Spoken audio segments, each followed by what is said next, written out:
ധ്യാൻസിംഗ് ലീഹ്വാനെ മുൾമുനയിൽ നിർത്തിയിരിക്കുന്നത് വരെയായിരുന്നു നമ്മൾ കണ്ടത്. ഒരു മന്ത്രി എന്ന നിലയിൽ അവൻ ഇടയ്ക്കിടയ്ക്ക് സൈഡ് മാറാൻ പാടില്ല എന്ന ഉപദേശം ധ്യാൻസിംഗ് അവൻ നൽകുന്നുണ്ട്. ഈ സമയത്താണ് ഷാഹിങ് അവനെ വിളിച്ചുകൊണ്ട് അങ്ങോട്ടേക്ക് വരുന്നത്.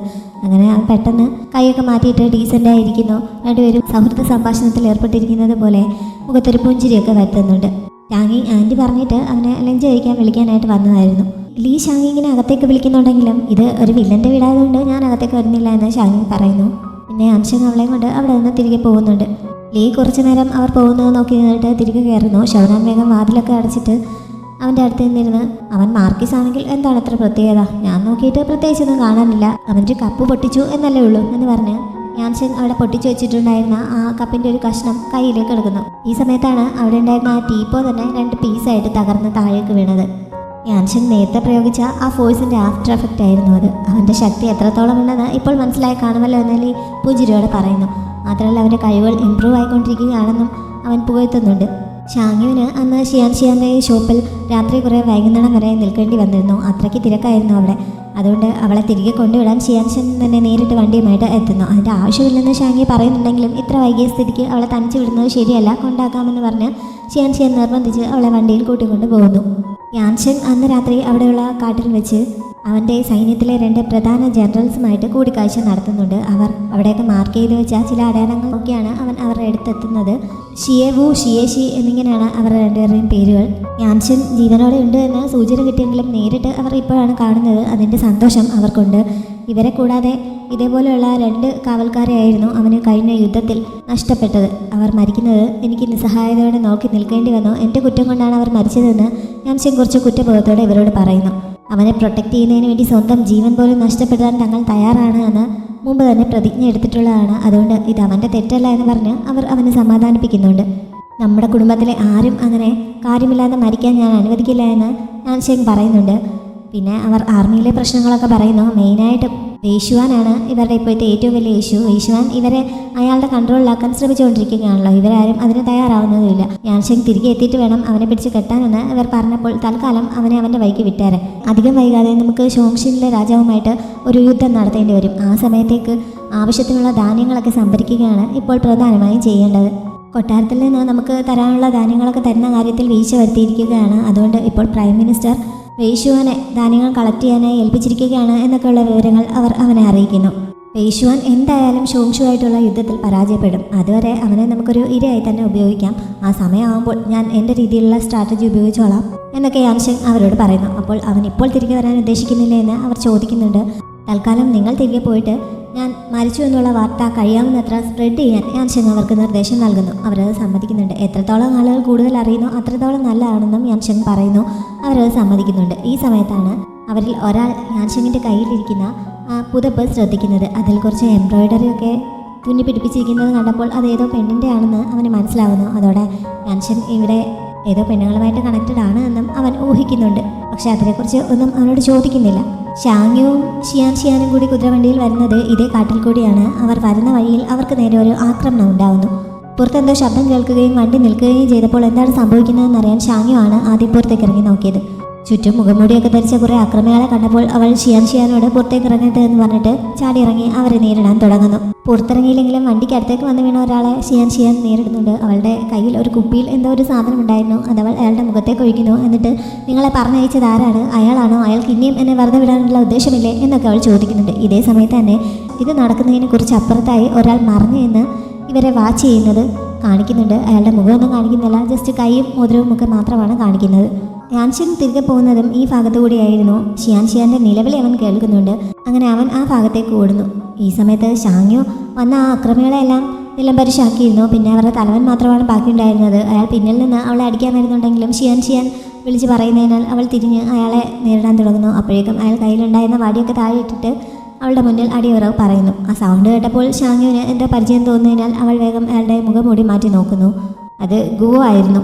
ഗുണ്ടകളൊക്കെ അപ്പോഴേക്കും ഓടി രക്ഷപ്പെട്ടിരുന്നതിനാൽ ഇയാൾക്ക് അവളുടെ മുന്നിൽ തോറ്റു കൊടുക്കുകയല്ലാതെ വേറെ വഴിയില്ല. എന്നൊന്നും ചെയ്യരുത്, വേറെ ആൾ നിങ്ങളെ കൊല്ലാനായിട്ട് എന്നെ ഏൽപ്പിച്ചതാണ്, അല്ലാതെ എനിക്ക് നിങ്ങളോട് ഒരു ശത്രുതയില്ല എന്നൊക്കെ അയാൾ വിളിച്ച് പറയുന്നുണ്ട്. ആരാണെന്ന് ചോദിച്ചിട്ട് അയാൾ പറയുന്നില്ല. പക്ഷേ ഈ സമയത്ത് അയാൾ പെട്ടെന്ന് എന്തോ ഒരു പൊടി ഷാങ്യുവിൻ്റെ മുഖത്തേക്ക് എറിയുന്നു. അത് അവൾക്ക് ഏൽക്കുന്നുമുണ്ട്. എന്തായാലും ഇവളെ ഞാൻ വിൽക്കാൻ പോവുകയാണ്, എന്നാൽ പിന്നെ നിന്നെ കൂടി വിറ്റേക്കാമെന്ന് പറഞ്ഞ് അയാൾ ഷിയാൻ നേരെ തിരിയാൻ തുടങ്ങുന്നുണ്ട്. അവൾ കയ്യിലുണ്ടായിരുന്ന കുപ്പി ഇയാൾക്ക് നേരെ എറിയുന്നുണ്ടെങ്കിലും അതിലുണ്ടായിരുന്ന സാധനം തീർന്നു കഴിഞ്ഞിരുന്നു. അതുകൊണ്ട് അയാൾ അവളെ ഉപദ്രവിക്കാനായി തയ്യാറെടുക്കുന്നു. ഇത് കണ്ട ഷാങ്യു, നിനക്ക് ധൈര്യമുണ്ടെങ്കിൽ എൻ്റെ നേർക്ക് വരാൻ പറഞ്ഞ് അയാളെ വെല്ലുവിളിക്കുന്നുണ്ട്. അങ്ങനെ ഗുവോ അവളുടെ അടുത്തേക്ക് ചെന്ന് അവൾ എന്താ ചെയ്യാനായി തുടങ്ങുന്നുണ്ട്. ഈ സമയത്ത് അയാളുടെ നേരെ ഒരു കമ്പ് വന്ന് കൊള്ളുന്നു. അങ്ങനെ അയാൾ തെറിച്ച് വീഴുന്നു. അത് എറിഞ്ഞത് യാൻഷെങ്ങായിരുന്നു. അവനങ്ങോട്ടേക്ക് വന്ന് ഷാങ്യുവിനെ പിടിച്ച് എഴുന്നേൽപ്പിക്കുന്നുണ്ട്. അവനാണ് അതെന്ന് മനസ്സിലായതോടെ ഷാങ്യുവിൻ്റെ ബോധം പോകുന്നു. ആ വണ്ടിയിൽ തന്നെ അവർ വേഗം അവളെ വീട്ടിലെത്തിക്കുന്നു. വണ്ടി വന്ന ശബ്ദം കേട്ടുകൊണ്ട് അങ്ങൾ സാഹ പുറത്തേക്ക് ഇറങ്ങി വരുന്നുണ്ട്. ഷാങ്യുവിനെ അകത്തേക്ക് കൊണ്ടുപോയി കഴിഞ്ഞപ്പോഴാണ് വണ്ടിയുടെ അടുത്ത് നിന്ന് ഒരു ശബ്ദം അദ്ദേഹം കേൾക്കുന്നത്. അങ്ങനെ ചെന്ന് നോക്കുമ്പോൾ ഗുവയെ അതിന് പുറകിലായി കെട്ടിയിട്ടിരിക്കുകയാണ്. ഇത്രയും ദൂരം അയാളെ കെട്ടി വലിച്ചുകൊണ്ടാണ് അവർ വന്നത്. അങ്ങനെ അയാളുടെ ബാക്കൊക്കെ ഒരു പരുവമായിരിക്കുന്നു. എൻ്റെ ബാക്ക് വേദനിക്കുന്നു, എന്നെ ഒന്ന് തുറന്നു വിടാനൊക്കെ അയാൾ പറയുന്നുണ്ടെങ്കിലും വായിൽ തുണി തിരികെ കയറ്റിയിരിക്കുന്നതിനാൽ അതെന്താണെന്ന് സാഹോയ്ക്ക് വ്യക്തമാകുന്നില്ല. ഇവിടെ ഇങ്ങനത്തെ സംഭവം നടക്കുന്നത് ഷൗറാൻ ശ്രദ്ധിക്കുന്നുണ്ടായിരുന്നു. കുറച്ച് കഴിഞ്ഞപ്പോൾ ഗുവയെ യാൻഷിങ്ങിൻ്റെ മുന്നിൽ എത്തിക്കുന്നു. എനിക്ക് ഇവരോട് ഒരു ശത്രുതയുമില്ല, ഞാനിവരെ ഉപദ്രവിക്കണമെന്ന് വിചാരിച്ചതല്ല, അവരാണ് എന്നെ കൊണ്ട് നിർബന്ധിച്ച് ചെയ്യിച്ചത് എന്നൊക്കെ അയാൾ ആദ്യം പറഞ്ഞു തുടങ്ങുന്നുണ്ടെങ്കിലും പെട്ടെന്ന് അത് മാറ്റിയിട്ട് ഇവർ എന്നെ ഉപദ്രവിച്ചത് കാരണമാണ് എനിക്കിങ്ങനെ ചെയ്യേണ്ടി വന്നതെന്ന് അയാൾ പറയുന്നു. അയാൾ ആദ്യം മറ്റാരെക്കുറിച്ചോ പറയുന്നത് ഷിയാൻ ശ്രദ്ധിക്കുന്നുണ്ടായിരുന്നു. ഒരു പാവപ്പെട്ട പെൺകുട്ടിയെ ദ്രോഹിക്കാൻ നിങ്ങൾക്ക് എങ്ങനെ മനസ്സ് വന്നെന്ന് ചോദിച്ചു ആൻറ്റി ഈ സമയത്ത് ഗുവയ്ക്കിട്ടൊരു ചവിട്ട് കൊടുക്കുന്നുണ്ട്.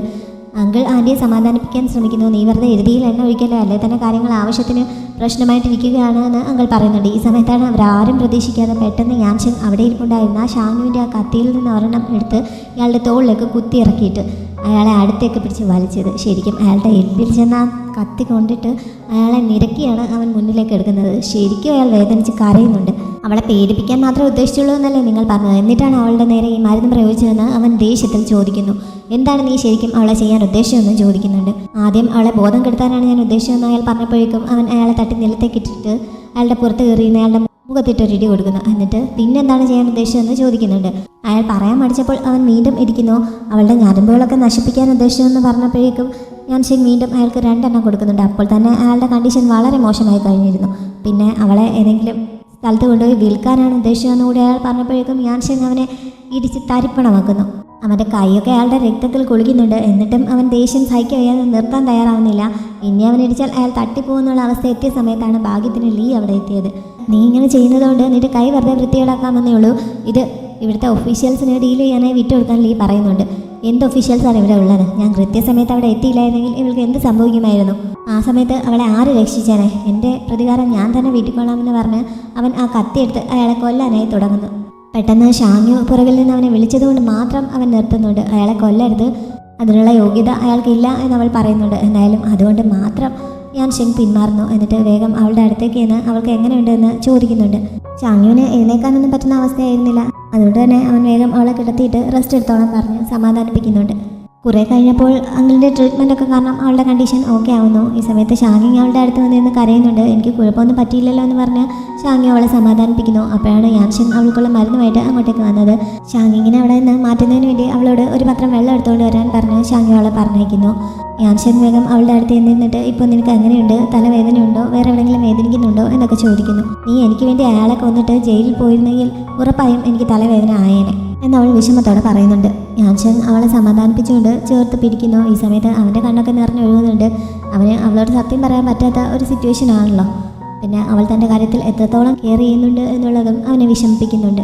ഷാങ്യുവും കരയുകയാണ്. വിഷമിക്കേണ്ട, എനിക്ക് ഒന്നും വരില്ല എന്ന് പറഞ്ഞ് അവൻ അവളെ സമാധാനിപ്പിക്കുന്നു. ഷിയാൻ തിരികെ പോയെങ്കിലും ഈ സംഭവം അവളെ വല്ലാതെ അസ്വസ്ഥയാക്കിയിരിക്കുകയാണ്. അവൾ ആരെയോ ഭയക്കുന്നത് പോലെയാണ് ഓൾറെഡി ജീവിക്കുന്നത്. അവളുടെ താമസ സ്ഥലത്ത് ഒരു മുറി വളരെ സെക്യൂറായിട്ട് അവൾ അറേഞ്ച് ചെയ്തിട്ടുണ്ട്. 2-3 രഹസ്യവാതിലുകളും ലോക്കുകളും ഒക്കെ ആ മുറിക്ക് വേണ്ടി അറേഞ്ച് ചെയ്തിട്ടുണ്ട്. അതൊന്നും പോരാതെ ഇനി അതേപോലെയുള്ള 2-3 പൂട്ടുകൾ കൂടി അതിനുവേണ്ടി റെഡിയാക്കാനും അവിടുത്തെ സെക്യൂരിറ്റി കൂടുതൽ ശക്തമാക്കുന്നതിന് വേണ്ടി കുറേ മെത്തേഡ്സ് കൂടി അറേഞ്ച് ചെയ്യാനും ഒക്കെ അവൾ അവിടെയുള്ള ജോലിക്കാരിയെ പറഞ്ഞേൽപ്പിക്കുന്നു. എന്നിട്ട് അവൾ ആ മുറിക്കുള്ളിലേക്ക് കയറുന്നുണ്ട്. പറഞ്ഞതുപോലെ തന്നെ 2-3 വാതിലൊക്കെ കഴിഞ്ഞിട്ട് ഒരു അണ്ടർഗ്രൗണ്ടിലായിട്ടാണ് ഈ മുറി അറേഞ്ച് ചെയ്തിരിക്കുന്നത്. ഇങ്ങനെ ഒരു വലിയ തടവറ പോലെയൊക്കെ തോന്നുന്നുണ്ടെങ്കിലും അതിനകം വളരെ ലക്ഷറി ആയിട്ട് തന്നെയാണ് അറേഞ്ച് ചെയ്തിരിക്കുന്നത്. അവിടെ ഉള്ളത് അവളുടെ മകനാണ്. തടവിൽ കഴിയുന്നത് പോലെയൊന്നുമല്ല, വളരെ സ്നേഹത്തോടെയാണ് അവൻ അമ്മയോട് പെരുമാറുന്നതും. അവൻ്റെ സേഫ്റ്റിയെ കരുതിയാണ് അവളിങ്ങനെ ഒരു മെഷർ എടുക്കുന്നതെന്ന് തോന്നുന്നു. ഇന്ന് അവൻ നല്ല കുട്ടിയായിട്ട് പുറത്തൊന്നും ഇറങ്ങാതെ അതിനുള്ളിൽ തന്നെ ഇരിക്കുകയായിരുന്നു. അടുത്ത 1-2 ദിവസങ്ങൾ കൂടി അതേപോലെ ഇതിനുള്ളിൽ തന്നെ സ്റ്റേ ചെയ്യേണ്ടി വരുമെന്ന് അവൾ പറഞ്ഞപ്പോൾ അവൻ എതിർപ്പൊന്നുമില്ലാതെ അത് സമ്മതിക്കുന്നുണ്ട്. ഡാവർ എന്നാണ് അവൻ്റെ പേര്. ഇനി കാണിക്കുന്നത് സുനിൻ്റെ അക്കാഡമിയാണ്. അവിടെ ആൻഷു എന്നൊരു സ്റ്റുഡൻ്റ് ഉണ്ട്. സുനിന് ചെസ്സ് കളിക്കാൻ ഭയങ്കര ഇഷ്ടമാണ്. അവൻ ഫ്രീ ടൈമിലെല്ലാം അത് കളിച്ചുകൊണ്ടായിരിക്കും ഇരിക്കുന്നത്. ആൻഷു അവൻ്റെ അടുത്തേക്ക് എന്നിട്ട് താനും കൂടി അവൻ്റെ ഒപ്പം ഒന്ന് കളിച്ചോട്ടെ എന്ന് ചോദിക്കുന്നു. അവൻ അത് സമ്മതിക്കുന്നുണ്ട്. അങ്ങനെ രണ്ടുപേരും കൂടി ഒരു റൗണ്ട് കളിക്കുന്നു. ആ ഗെയിം സൂര്യനെ ശരിക്കും ഇഷ്ടപ്പെടുന്നുണ്ട്. അതുകൊണ്ട് അടുത്ത ദിവസം വീണ്ടും ആൻഷുവിനൊപ്പം ഒന്നുകൂടി കളിക്കാൻ തയ്യാറാണെന്ന് അവൻ അറിയിക്കുന്നു. ആൻഷുവും അത് സമ്മതിക്കുന്നുണ്ട്. അത് കഴിഞ്ഞപ്പോഴാണ് അവിടുത്തെ ലൈബ്രറിയിൽ ഈ ചെസ് കളിയെക്കുറിച്ചുള്ള ഒരു പുസ്തകം ഉണ്ട് എന്ന് കേട്ടിട്ടുണ്ട്, അതൊന്ന് തനിക്ക് വായിക്കാനായി തരാൻ പറ്റുമോ എന്ന് അവൾ ചോദിക്കുന്നത്. പക്ഷേ ആ പുസ്തകം തന്നെ മുത്തശ്ശൻ്റെ കളക്ഷനിലുള്ളതാണ്. അതുകൊണ്ട് അത് അവിടെ നിന്ന് പുറത്തേക്ക് എടുത്തുകൊണ്ട് വരാൻ പറ്റില്ല. വേണമെന്നുണ്ടെങ്കിൽ അതിലുള്ള കാര്യങ്ങൾ കോപ്പി ചെയ്ത് നൽകാമെന്ന് അവൻ സമ്മതിക്കുന്നു. അതായാലും അതേന്ന് ആൻഷു സന്തോഷത്തോടെ സമ്മതിക്കുന്നുണ്ട്. എന്നിട്ട് അവിടെ നിന്ന് പോകുന്നു. ഈ ആൻഷു ശരിക്കും അവിടുത്തെ ഇപ്പോഴത്തെ രാജാവിൻ്റെ സഹോദരിയായ രാജകുമാരിയാണ്. അവൾ വേഷം മാറി ഒരു ആണിൻ്റെ വേഷത്തിലാണ് ഈ അക്കാഡമിയിൽ വന്ന് താമസിക്കുന്നത്. അവനോടുള്ള ആരാധന കൊണ്ടാണ് അവൾ വേഷം മാറി ഈ അക്കാഡമിയിലേക്ക് വന്നിരിക്കുന്നത്. അതുകൊണ്ട് തന്നെ അവൻ ഇങ്ങനെ തന്നോടൊപ്പം ഡെയിലി ചെസ് കളിക്കാമെന്ന് സമ്മതിച്ചപ്പോൾ അവൾ ശരിക്കും ത്രില്ലടിക്കുന്നുണ്ട്. പക്ഷേ അവൾ പ്രിൻസസ് ആണ് എന്നുള്ള കാര്യം സൂൻ ഇതിനകം നോട്ട് ചെയ്ത് കഴിഞ്ഞിരുന്നു. അങ്ങനെ അവൻ അവളുടെ അമ്മയ്ക്ക്, അതായത് രാജമാതാവിന് ഒരു ലെറ്റർ അയക്കുന്നുണ്ട്. ചാങ്യു ക്ഷീണമൊക്കെ മാറിക്കഴിഞ്ഞപ്പോൾ ഷിയാൻ്റെ സ്ഥലത്തേക്ക് ചെല്ലുന്നുണ്ട്. പക്ഷെ അവളുടെ മുറിയിൽ അവളെ കാണാത്തതുകൊണ്ട് ഇങ്ങനെ തിരിഞ്ഞു നടക്കുന്ന കൂട്ടത്തിൽ അവൾ അബദ്ധത്തിൽ മറ്റേ ആ സീക്രട്ട് ഡോറിൻ്റെ ലോക്കിൽ തട്ടുന്നു. അങ്ങനെ ആ വാതിൽ ചെറുതായിട്ടൊന്ന് തുറക്കുന്നുണ്ട്. അതെന്താണെന്ന് സംശയിച്ച് ഷാങ്ങു അങ്ങോട്ടേക്ക് പോകാൻ തുടങ്ങുന്നുണ്ടെങ്കിലും അപ്പോഴേക്കും ഷിയാൻ അവിടെ എത്തി അവളെ പുറകിൽ നിന്ന് വിളിച്ച് മറ്റൊരു ഭാഗത്തേക്ക് കൂട്ടിക്കൊണ്ടു പോകുന്നു. എന്നിട്ട് ജോലിക്കാരിയോട് വാതിൽ അടയ്ക്കാനായിട്ട് കണ്ണ് കാണിക്കുന്നുമുണ്ട്. ഷാങ്ങു ശ്രദ്ധിക്കാത്ത രീതിയിൽ ജോലിക്കാരി അത് ചെയ്യുന്നു. അവിടെ അങ്ങോട്ട് വാതിലുണ്ടെന്ന് പെട്ടെന്ന് ആർക്കും മനസ്സിലാവാത്ത രീതിയിലാണ് അവിടെ സെറ്റ് ചെയ്തിരിക്കുന്നത്. അതുകൊണ്ട് ഷാങ്ങു അതിനെപ്പറ്റി കൂടുതലൊന്നും ചോദിക്കുന്നില്ല. അന്നത്തെ രാത്രിയിൽ നീ ഒത്തിരി പേടിച്ചു പോയോ എന്നൊക്കെയാണ് ഷിയാനോട് ചോദിക്കുന്നത്. പക്ഷേ ഷിയാന് അതൊന്നും ഒരു പ്രശ്നമായിരുന്നില്ല. ഞാൻ ഇതുപോലെയൊക്കെ ഒരുപാട് കാര്യങ്ങൾ കണ്ടിട്ടുണ്ട് എന്ന് അവൾ പറയുന്നു. പിന്നെ യാൻഷിങ്ങിനെ കുറിച്ചും അവൾ പറയുന്നുണ്ട്. നിന്റെ ഹസ്ബൻഡിനെ അന്ന് രാത്രി കണ്ടപ്പോൾ ഞാൻ ശരിക്കും പേടിച്ചു പോയി എന്നൊക്കെ അവൾ പറഞ്ഞപ്പോൾ അവൻ സാധാരണ രീതിയിൽ അങ്ങനെയല്ല, എന്നെ ഉപദ്രവിക്കാൻ നോക്കിയതുകൊണ്ടാണ് അവൻ അങ്ങനെയൊക്കെ പെരുമാറിയതെന്ന് ഷാങ്ങി പറയുന്നു. എനിക്കത് മനസ്സിലായി. നിങ്ങൾ തമ്മിൽ നല്ല പ്രണയത്തിലാണ്, ഞാനത് സമ്മതിച്ചു, അതുകൊണ്ട് ഞങ്ങൾക്കൊക്കെ ഇങ്ങനെ അസൂയപ്പെട്ടിരിക്കാം എന്നൊക്കെ ഷിയാൻ തമാശയായി പറയുന്നു. അത് കഴിഞ്ഞിട്ട് അവൾ 2 കുപ്പി ഷാങ്ങുവിൻ്റെ മുന്നിലേക്ക് വെച്ചിട്ട് ഇത് പ്രൊട്ടക്ഷന് വേണ്ടി സൂക്ഷിച്ചോളാൻ പറയുന്നു. മുമ്പ് ഗോവയുടെ മുഖത്തേക്കും ഒക്കെ അവൾ ഒഴിച്ചത് ഇതിലുള്ള സാധനമായിരുന്നു. അത് കണ്ണിലേക്ക് ചെന്ന് വീണ് കഴിഞ്ഞാൽ ഒരു 2-3 ദിവസത്തേക്ക് എന്തായാലും അയാൾക്ക് കണ്ണ് കാണാൻ പറ്റില്ല. അതുകൊണ്ട് അത്യാവശ്യ ഘട്ടങ്ങളിൽ ഉപയോഗിക്കാൻ സാധിക്കും. ഇത്തവണ ഞാൻ കുറച്ചുകൂടി വലിയ കുപ്പിയാണ് റെഡിയാക്കിയിരിക്കുന്നത്, മറ്റേത് പെട്ടെന്ന് തീർന്നു പോയി എന്നൊക്കെ ഷിയാൻ പറയുന്നു. ഷാങ്ങു അതെടുത്ത് മണപ്പിച്ച് നോക്കുന്നുണ്ട്.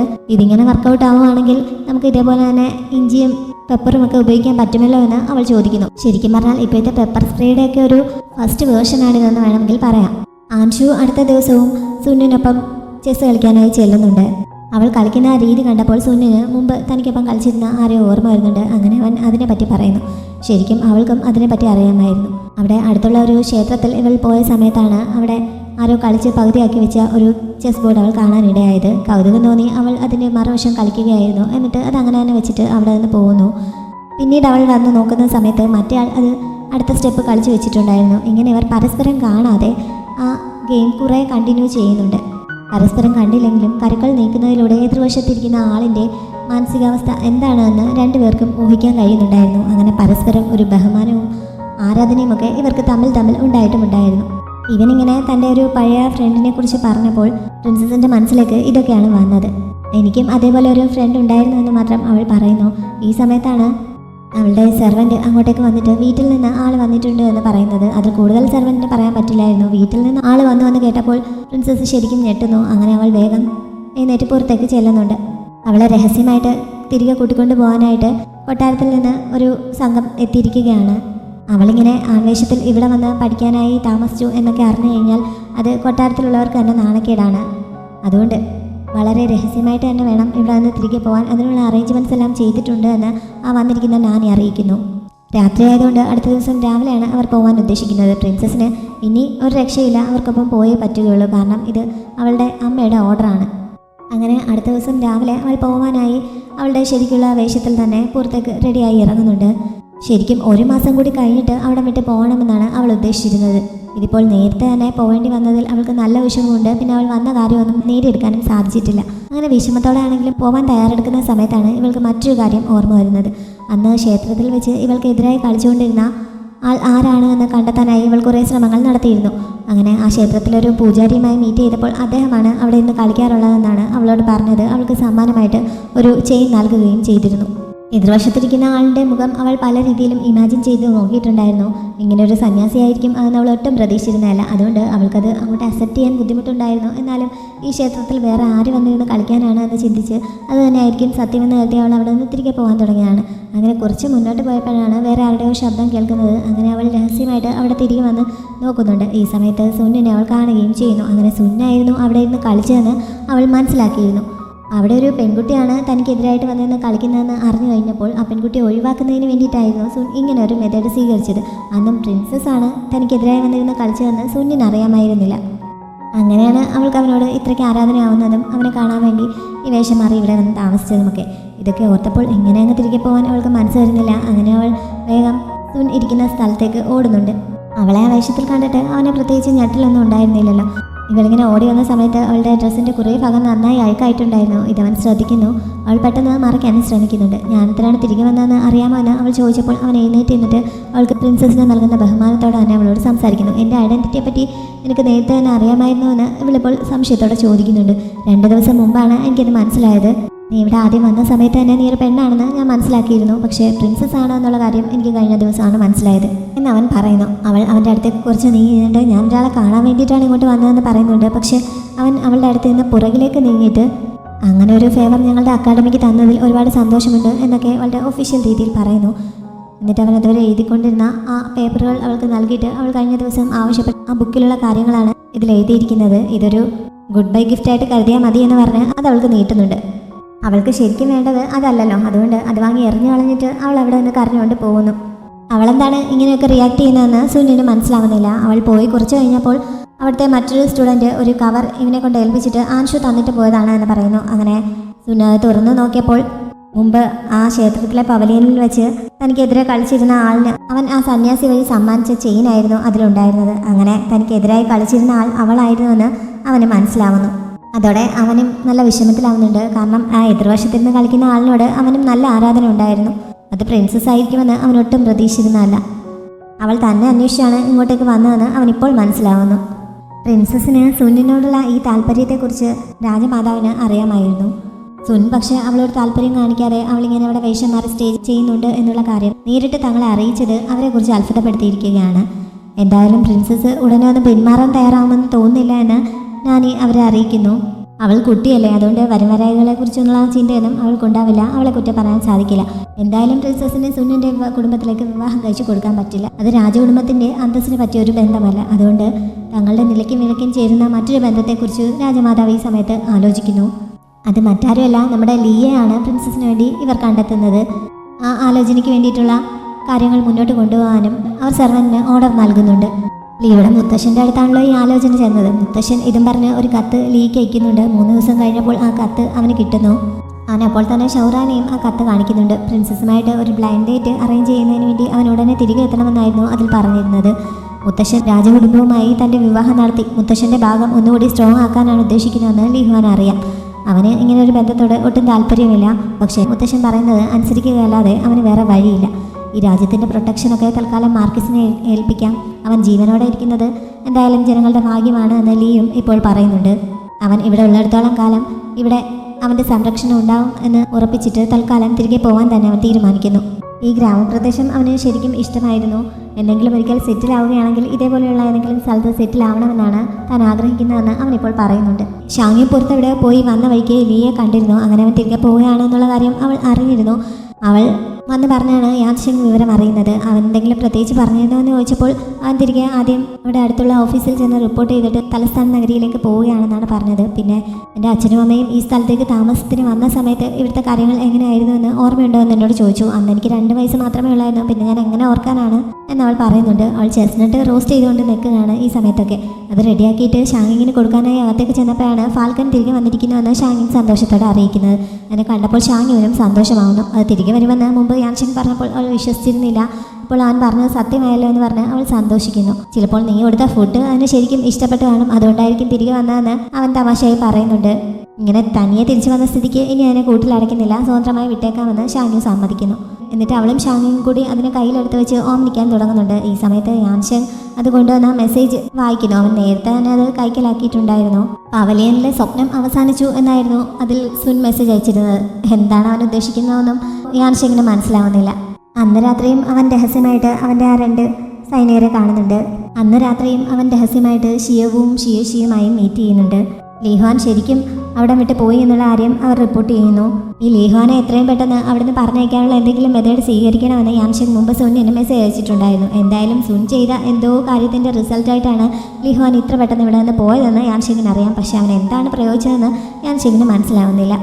പിന്നെ വെയ്ഷുവാൻ കാണിക്കുന്ന കുറേ മണ്ടത്തരങ്ങളെക്കുറിച്ച് അവർ പറയുന്നുണ്ട്. ഇപ്പോൾ അവിടെ സൈനികർക്ക് വേണ്ടി വെയ്ഷുവാൻ കളക്ട് ചെയ്തുകൊണ്ടിരുന്ന ആ ഫുഡ് ഐറ്റംസ് കൊള്ളക്കാർ തുടർച്ചയായി മോഷ്ടിച്ചുകൊണ്ടിരിക്കുകയാണ്. അതുകൊണ്ട് എത്രയും പെട്ടെന്ന് ആ കൊള്ളക്കാരെ മുഴുവൻ കൊന്നൊടുക്കാനായിട്ട് വെയ്ഷുവാൻ ഓർഡർ നൽകിയിരിക്കുകയാണ് എന്ന് അവർ അവനെ അറിയിക്കുന്നു. ഏത് കൊള്ളക്കാരാണ് ഇങ്ങനെ വീണ്ടും വീണ്ടും സൈനികരുടെ ഫുഡ് മോഷ്ടിക്കാൻ ധൈര്യം കാണിക്കുന്നത്? ഇത് കൊള്ളക്കാരൊന്നും ആയിരിക്കില്ല, ഷോങ്ഷുവിലെ പ്രിൻസ് തന്നെ ആയിരിക്കും ഇതിന് പിന്നിൽ. അത് മനസ്സിലാക്കാതെ വെയ്ഷുവാൻ ഇങ്ങനെ ഓരോ മണ്ടത്തരം കാണിച്ച് അവരുടെ ട്രാപ്പിൽ തന്നെ ചെന്ന് ചാടുകയുള്ളൂ. എന്തായാലും ഈ ഗ്രെയിൻസുമായിട്ട് കണക്ട് ചെയ്തുള്ള ഇൻ്റലിജൻസിൽ നിന്നുള്ള മുഴുവൻ റിപ്പോർട്ടും എത്രയും പെട്ടെന്ന് എൻ്റെ അടുത്ത് എത്തിക്കണമെന്ന് യാൻഷിങ് അവർക്ക് ഓർഡർ നൽകുന്നു. അത് കഴിഞ്ഞപ്പോഴാണ് അവൻ്റെ വൈഫ് കാത്തിരുന്ന് എന്തെങ്കിലും സംശയം തോന്നുന്നതിന് മുമ്പേ തിരികെ പോയിക്കോളാൻ ഷിയേഷി അവനോട് പറയുന്നുണ്ട്. അവനിങ്ങനെ പറയുമെന്ന് യാൻഷിങ് ഒട്ടും വിചാരിച്ചിരുന്നതല്ല. അതുകൊണ്ട് അവനൊന്ന് ഷോക്കാവുന്നു. പിന്നെ ഇങ്ങനെ ഒരു വിവാഹം കഴിച്ച കാര്യമൊന്നും അവനായിട്ട് അവരോട് പറഞ്ഞിട്ടുണ്ടായിരുന്നില്ലല്ലോ. അതുകൊണ്ട് അതിന് മറുപടിയൊന്നും പറയാതെ അവൻ വേഗം അവിടെ നിന്ന് പോകുന്നു. താൻ എന്ത് മണ്ടത്തരമാണ് പറഞ്ഞതെന്ന് ശേഷി സ്വന്തം വായിക്കടിച്ച് സ്വയം കുറ്റപ്പെടുത്തുന്നുണ്ട്.